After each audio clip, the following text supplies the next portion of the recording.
Hey, I'm John Landis, host of The Apprenticeship here on YouTube with another quick tip. This is one that you're not going to want to find out the hard way, and that is reading the grain.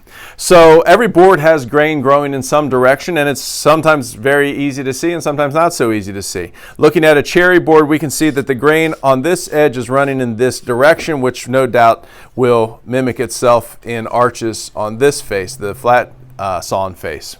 Now, when you're passing a board through a tool, say a jointer or a planer, or when you're passing a hand plane over this board, you're going to want to make sure you're heading in the right direction or you're liable to tear out the face that you're working on.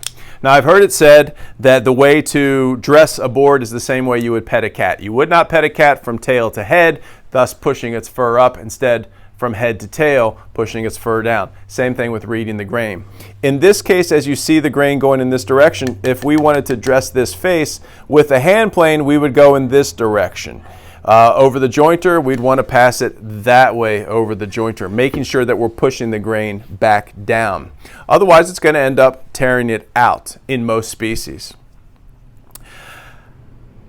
Now, these are more guidelines than they are rules, though, because I can tell you in maple, it's a crapshoot. In fact, 9 times out of 10, I'll actually intentionally run the maple in the wrong direction or the direction that I think is wrong, and it turns out fine. And over, that 10th time that I don't do it, I sit there and shake my head and ask when I'm going to learn.